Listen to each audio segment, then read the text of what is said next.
검찰이 오늘 이른바 경기도 법인카드 유용 의혹 관련해 이재명 대표를 업무상 배임 혐의로 불구속 기소했습니다. 뿐만 아니라 전 경기도 비서실장, 전 경기도 5급 공무원 배모 씨도 불구속 기소했고, 다만 배우자 김혜경 씨는 기소유예 처분했습니다. 검찰은 이 대표 가족의 사적 소비를 위한 예산 유용에 경기도 비서실 의전팀 공무원들이 조직적으로 동원된 사건이라고 규정하고 나섰는데, 혐의는 크게 5가지입니다. 경기도 관용차 사적 사용, 법인카드로 일부 식사 대금 등을 지출한 혐의, 나아가서 경기도 예산으로 샌드위치 구입 대금, 과일 구입 대금, 세탁비 지출 대금 등 총 5가지로 그 혐의가 나뉠 수 있습니다. 이 중에 경기도 관용차 사적 사용 부분 더 구체적으로 살펴보면, 경기도의 관용차를 이재명 대표 자택 주차장에 세워두고 주로 김혜경 씨 일정을 챙기는 사모님 팀이 이 차량을 수시로 운행해 온 것으로 검찰은 파악하고 있습니다. 사실 이재명 대표의 경우에는 총 4개 재판이 진행 중입니다. 이 선거법 위반으로 지난 15일 1심이 선고됐었고, 위증교사로 오는 25일 1심 선고가 예정입니다. 뿐만 아니라 대장동, 위례, 백현동, 성남 FC 사건으로 현재 1심이 진행 중이고, 대북 송금 사건으로 1심 공판 준비 절차가 진행 중입니다. 여기에 오늘 업무상 배임 혐의로 추가 기소됨으로써 이재명 대표는 총 5개의 재판을 진행해야 하는 상황에 이르렀습니다. 이거 진짜 부담이 커질 수밖에 없겠다 이런 생각도 들어요. 변호사보다 더 바쁠 것 같습니다. 네, 사실 지난 대선 이후에 소탐대실이라는 사자성어가 유행이 됐었습니다. 소고기를 탐하다가 대통령을 놓쳤다. 실질적으로 이번 그 소탐대실이라고 얘기했던 이른바 경기도 법인카드 사적 유용 사건, 쉽게 말하면은 세금을 횡령했다라는 것으로 지금 조사를 받았고, 그 부분과 관련해서 지난 그 주 목요일이었습니까? 김혜경 여사가 지난 그 민주당 내의 대선 당내 경선 과정에서 이 민주당 국회의원 사모님들에게 이 그 경기도 법인카드로 이 그 식사를 제공했다는 혐의로 해서 150만 원 선고를 받았었는데, 그 당시만 해도 아니 10만 원 받은 것 가지고 그것 가지고 기소를 했느냐라고 했는데, 그거는 예고편에 불과했던 것이고, 바로 오늘이 몸통아리였겠습니까? 결국 그분과 관련해서 1억 600여만 원에 대한 이 그 법인카드 유용과 관련해서 이번에 재판에 넘겨졌는데, 그 내용도 지금 보면은 뭐 관용차 사적 유용부터 비롯해서 과일, 뭐 샌드위치, 또 소고기, 뭐 스시 이런 부분이 많이 나오는데, 민주당 입장에서는 아니 이걸 가지고 왜 얘기하나 하지만, 실질적으로 지난 그 박근혜 정부 때 어떤 일이 있었냐면은 KBS의 이사였던 강규영 국민대 교수 같은 경우에는 법인카드로 1,500원어치의 그 김밥을 하나 먹었다는 그걸 해가지고 엄청난 어떤 논란이 있었습니다. 그거에 대비하면 이건 장기간에 걸쳐서 거의 상습적으로 세금 카드를 유용했다란다 하면은, 이것을 정치적으로만 볼 것이 아니고, 과연 이 시간 우리가 내는 국민의 세금으로서 공복이 누군가가 장기적으로 이런 식으로 그 개인적으로 유용을 했다고 하면은 그에 대한 법적 비난, 도덕적 비난이 높을 수밖에 없다는, 그렇다는 점에서 이것은 정치적인 사건이 아니고 오히려 선출직 공무원에 대한 따가운 이 사법적인 제재다, 이런 취지로 본다고 하면은, 물론 아직까지 1심이 유죄 확정되지 않았기 때문에 무죄가 추정되지만, 그 과정에서 지금 나오고 있는 것이 과연 국민의 눈높이에 맞는 것인지, 21세기 눈높이에 맞는 것인지에 대해서는 반드시 사법적인 절차를 통해서 이 검증돼야 되는 것이 아닌가 생각을 합니다. 근데 어쨌든 이 상황조차도 민주당 입장에서는 야 이거 너무한 거 아니요? 뭐 이런 분위기입니까? 어떻습니까? 예, 민주당뿐만 아니라 많은 국민들이 현재 정부에서 야당 대표와 그 가족들에 대한 검찰의 수사 방식, 또 계속 기소하는 것을 보면서 과연 공정하다고 생각하실까, 이런 생각이 듭니다. 지금 뭐 수차례 기소를 하고 또 하고 있는데요. 지금 실제로 이번에 또 기소된 것은 경기도지사 때 2018년도부터 21년까지 있었다는 일인 거죠. 그래서 저는 한번 묻고 싶습니다. 변호사님께서 소탐대실이란 말씀을 쓰셨는데, 현 정권에서 많이 나오는 표현이 바로 인디언 기우제입니다. 인디언들이 기우제를 지나면 반드시 비가 온다. 이 말은 뭐냐면 비가 올 때까지 기우제를 지낸다는 뜻입니다. 즉 이재명 대표와 그 가족들과 야당 인사들에 대해서는 뭔가 치명적인 판결이 나올 때까지 아니면 뭔가 기소를 할 만한 것이 나올 때까지 검찰과 경찰이 다 동원돼서 탈탈 터는 것이 아니냐는 의심을 지을 수가 없고요. 참고로 네. 공직자와 공직자의 부인으로서 보여줄 자세를 말씀하셨기 때문에 네. 저도 언급하자면 김건희 여사의 300만 원 명품백 뇌물 수수 의혹에 대해서 권익위와 검찰이 보여준 행태를 다시 한번 짚지 않을 수 없습니다. 네. 따라서 야당에서는 이것이 공정하지 않은 수사 그리고 공정하지 않은 기소가 계속 이어지고 있다 이렇게 판단할 수밖에 없습니다. 네. 해도 너무하지 않습니까?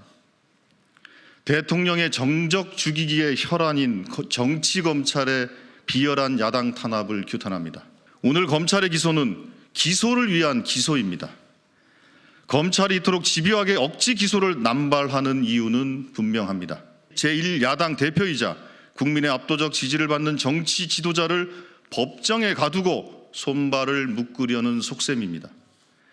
명백한 억지 기소이자 야당 탄압입니다.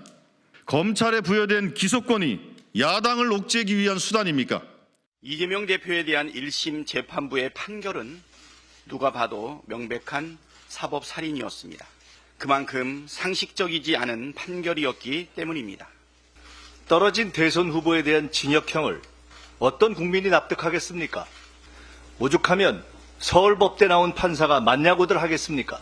오판의 충격보다 더 큰 정권교체 민의가 단단해질 것입니다. 서울법대 나온 판사 맞냐? 한성진 판사에 대해서 그런 얘기하고 있는데 이게 무슨 말인지 이 해석을 좀 해주세요. 이거 뭐 때문에 어떤 의도로 이런 얘기를 한 건지요? 서울대까지 나온 판사가 이 정도밖에 판단 못하냐라는 말인 것 같은데요. 그러면서 민주당에서는 뭐 사실 얼마 전에 그 방통위 국정감사에서 방통위 직무대장 대행을 하고 있는 김태규 대행에게 판사 출신 주제라고 해서 얘기했던 것이 있습니다. 그리고 이번 그 판결에 대해서도 일개 판사가 대선 후보를 대선에 못 나오게 한다는 것이 말이 맞느냐라고 하는 얘기를 했는데 이번 재판부는 일개 판사가 있는 것이 아니고 판사 3명 합의부가 판결을 선고했는 사안입니다.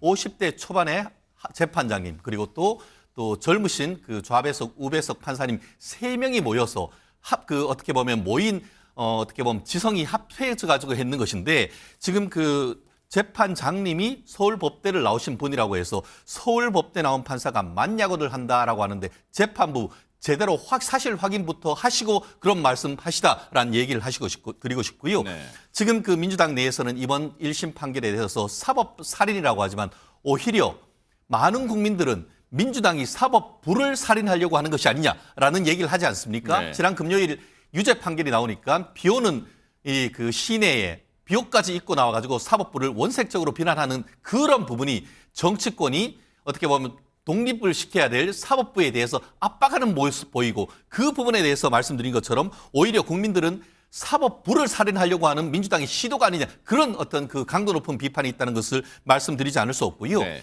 더불어서 지금 같은 경우에는 정치검찰의 어떤 노라단 사법부다 이렇게 얘기하지만 사실 지난 문재인 정부 때 어떻게 했습니까? 문재인 정부의 100대 국정과제 중에 1대 과제가 중단 없는 적폐청산이고 그것을 국정 100대 과제 중에 1호 과정으로 해서 5년 내내 했던 그 부분에 대해서는 아무런 말씀이 없고 지금 와서 오히려 비정상의 정상화를 하고 있는 과정에 대해서 사법살인이다라고 하는 것은 어느 도단이라 저는 얘기하고 싶습니다. 네. 사법부에 대한 이른바 요즘 많이 나오는 표현으로 겁박으로 비춰질 가능성, 그런 역풍 가능성은 없어요. 어떻습니까? 예, 사법부, 입법부, 행정부, 상권 분립, 헌법 정신을 민주당은 존중합니다. 다만 이번 판결은 제가 알기로 상당수 법조인들도 예상에 비해서 너무 무겁다라는 반응이 나고 있기 때문에 아마 이건 정말 너무 예상 밖이고 국민들 대다수가 보기에도 받아들이기 어렵다라는 것을 좀 감정적으로 표시한 것 같습니다. 네. 민주당은 사법부를 존중합니다. 다만 사법부가 내리신 판결의 내용이 네. 받아들이기 어렵다 이런 것은 정치적으로 충분히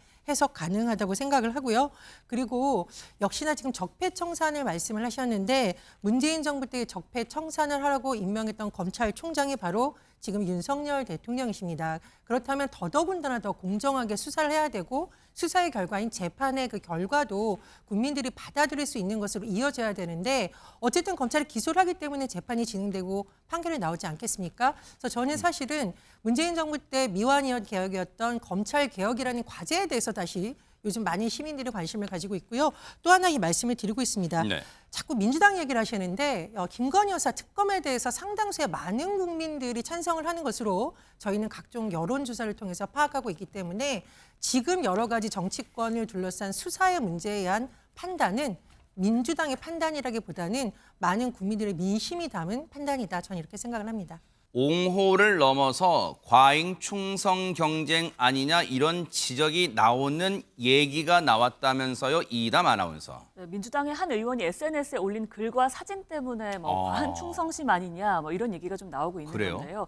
그 글 속에 등장한 표현이 있습니다. 신의 종, 신의 사제라는 겁니다. 어허. 이게 어떤 내용인지 설명을 좀 드릴게요. 네. 일단 글을 올린 사람은 이해식 더불어민주당 의원, 이해식 당대표 비서실장입니다. 네. 지금 보시는 것처럼 더 훌륭한 인간이 되고자 노력을 기울이는 이러한 사람이야말로 신의 사제요, 신의 종이다라고 되어 있는데요. 이 글은 마르쿠스 아우렐리우스라는 로마 황제 철학자가 전쟁터에서 쓴 글입니다. 그리고 이 글과 함께 지금 옆에 보시는 사진처럼 이재명 대표가 연설하는 빗속에서 연설하는 사진과 또 영화 글래디에이터 2에 있는 검투사의 사진까지 같이 공유를 했습니다. 저 위에 연설 사진이 지난주 엊그제 토요일 날 그거예요? 네, 그런 것 같습니다. 네네. 그렇다 보니까 재판을 받고 있는 이재명 대표가 마치 전쟁터에서 싸우는 검투사와 같고 또 신의 사제, 신의 종이다라고 좀 해석이 많이 된 겁니다.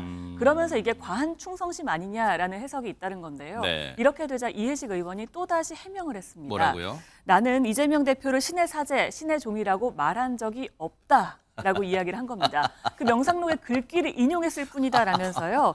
이 대표도 하지 않은 말로 유죄 판결을 받았는데 나 또한 하지 않은 말로 비난을 받나 보다라고 이야기를 했습니다. 극단적으로 몰려다니면서 판사 겁박이라는 사법 방해를 하는 것은 중형을 받겠다는 자해행위에 가깝다라는 말씀을 드립니다. 민주당의 이재명 대표 방탄 행태가 이제 신의 사제, 신의 종을 운운하는 등 이재명 신격화 수준까지 이르렀습니다. 이해할 수 없는 일련의 방탄 행태들은 11월 25일 위정교사 1심 선고를 앞두고 집단적으로 벌이는 사법부 급박의 종합세트라고 생각합니다.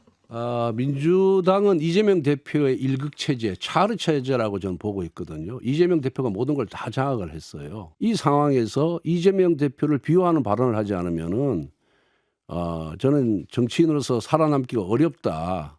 그렇기 때문에 많은 민주당 의원들이 양심에 반해서 그렇게 이재명 대표를 적극 옹호하는 발언을 하는 것이 아닌가. 이해식 의원이 이런 글을 SNS에 올린 거를 전혜연 평론가님 보셨을까요? 이재명 대표는 어떻습니까?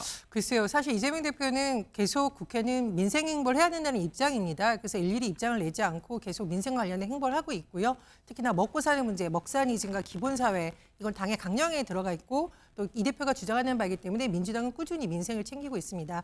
여당 입장에서 민주당을 비판할 수는 있는데요.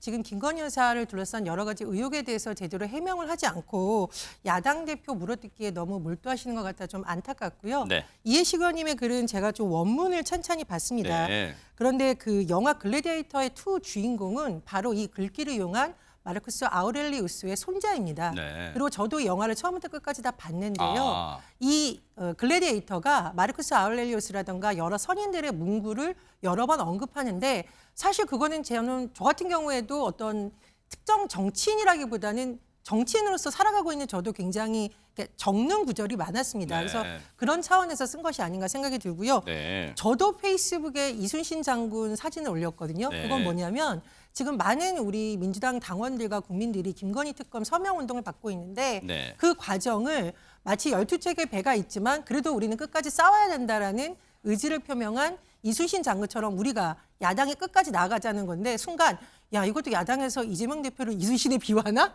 이렇게 물어뜯는 게 아닐까 싶습니다. 좀 글의 맥락을 천천히 다 보신다면 또 다르게 해석할 여지가 많다라고 저는 생각을 합니다. 그래요. 네.